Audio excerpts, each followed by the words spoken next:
রাজনীতি থেকে দূরে সরিয়ে রাখতে বিএনপি কঠিন পরিকল্পনা করছে, ষড়যন্ত্র করছে।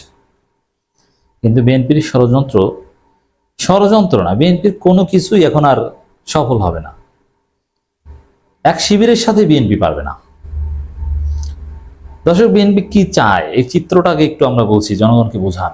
বিএনপি চায় এরকম যে এই যে bus stand, tempo stand, launch ঘাট, মাছ বাজার, পাবলিক টয়লেট, ইজারাদারি, অমুক তমুক, এগুলো বিএনপির লোকজন লুটে পুটে খাবে, এটা তাদের সম্পত্তি। এখন ছাত্ররা এসে তাদের এই আকামে বাধা দিচ্ছে। তারা এতদিন নির্বিঘ্নে খেত, আওয়ামী লীগ গেলে বিএনপি খেত, বিএনপি গেলে আওয়ামী লীগ খেত। এখন কোথাকার কি কলেজ বিশ্ববিদ্যালয়ের ছাত্ররা এসে এখানে নিষেধ করছে। তারা বলছে এরকম খাওয়া খাওয়ি চলবে না, এগুলো একটা আইনি কাঠামোর মধ্যে আনতে হবে। এটা কি বাবা? এটা বিএনপি সহ্য করতে পারছে না। এই জন্য বিএনপি চায় যে টেম্পো স্ট্যান্ড, বাস স্ট্যান্ড, লঞ্চঘাট, মাছ বাজার, এইসব জায়গায় বিএনপির টেম্পো স্ট্যান্ড কর্মীরা যেভাবে ইচ্ছে সেভাবে খাবে, ছাত্র আসবে না, ছাত্ররা সর্বোচ্চ ক্যাম্পাসের মধ্যে থাকবে। তো বিএনপি এখন এই থিওরি নিয়ে এসেছে, এই পরিকল্পনা নিয়ে আসছে।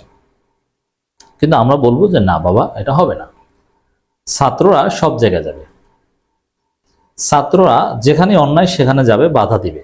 ছাত্ররা টেম্পো স্ট্যান্ডেও যাবে, পাবলিক টয়লেটেও যাবে, ছাত্ররা সংসদেও যাবে।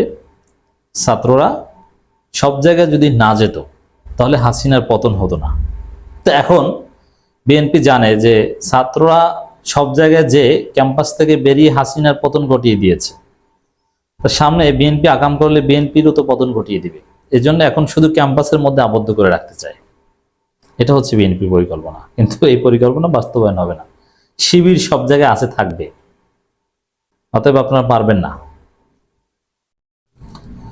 ছাত্রদের কাজ ক্যাম্পাসে, মন্ত্রণালয় নয়।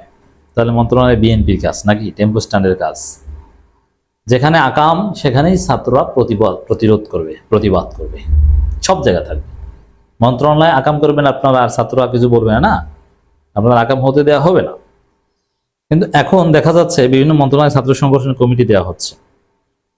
আচ্ছা, মন্ত্রণালয় ছাত্র সংগঠন কমিটি দেওয়া হচ্ছে মানে কি? যেমন প্রবাসী কল্যাণ মন্ত্রণালয় শাখা শিবির, শাখা বৈষম্যবিরোধী ছাত্র আন্দোলন, এরকম আছে নাকি? এটা আপনি কি বলছেন এগুলো? এতে তাদের ভাবমূর্তি নষ্ট হচ্ছে। সমাজের কিছু সুবিধাভোগী শ্রেণী ছাত্রদের বিপদে পরিচালিত করছে, প্রলোভনে ফেলছে। না, এগুলো ভুল কথা। মন্ত্রণালয় ভিত্তিক কোনো ছাত্র সংগঠন কমিটি, এটা ফাও কথা। আর বিভিন্ন শ্রমিক বা বিভিন্ন জায়গার যে উপদেষ্টা হচ্ছে, এই আব্দুল হান্নান মাসুদরা, ভাই এরা তো এখন ছাত্র না। আব্দুল হান্নান মাসুদ, ভাই নাহিদ, এদেরকে আপনারা এখনো ছাত্র বলেন কেন? এরা কি ছাত্র আছে?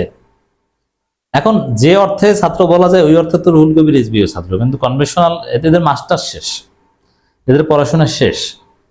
অতএব এই যে উপদেষ্টা, এদেরকে ছাত্র উপদেষ্টা কেন বলেন ভাই?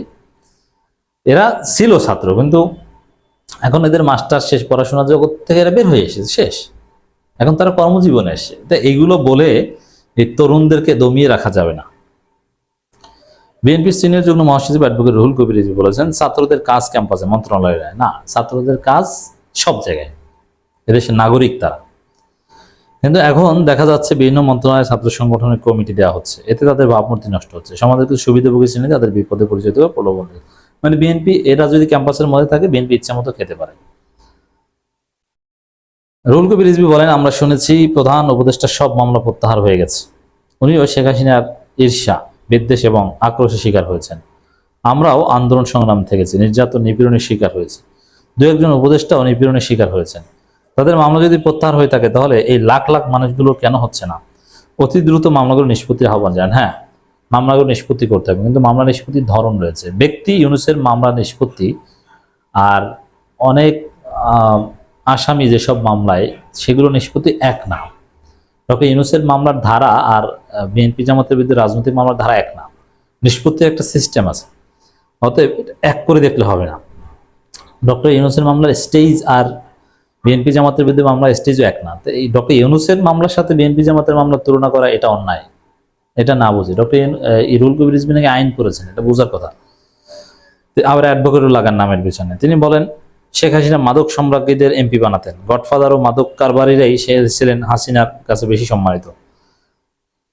দেখেন, এই যে আওয়ামী লীগ বা হাসিনার বিরুদ্ধে যে বিএনপির বক্তব্য, এটাকে আমি মনে করি চাপাবাজি, আইওয়াস। আসলে আওয়ামী লীগের সাথে হাত মিলিয়েছে বিএনপি, আর যে বক্তব্যগুলো দিচ্ছে এগুলো লোক দেখানো। এই যে এসালম, সালমান এফ রহমান, এসালম তো এখন আপনাদের লোক। তারেক রহমান এসালমের সাথে বৈঠক করেছে না লন্ডনে?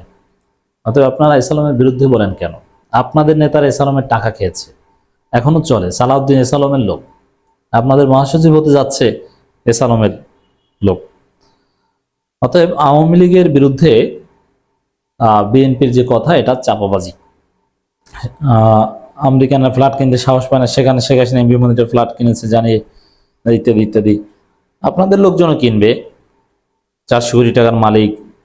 আচ্ছা, এই যে 400 কোটি টাকার মালিক ইত্যাদি ইত্যাদি, বিএনপি তো ক্ষমতায় না এসেই বিএনপির অনেক এরকম 100 কোটি টাকার মালিক হচ্ছে এই 5 আগস্টের পর থেকে, লুটপাটের মাধ্যমে। এই জায়গা নিয়ে একটু ওয়াজ করেন রিজভী ভাই।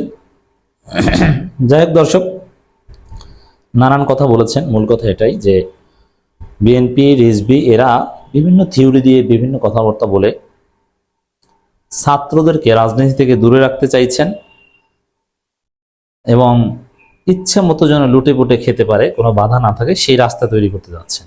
কিন্তু বিএনপির এই স্বপ্ন পূরণ হবে না।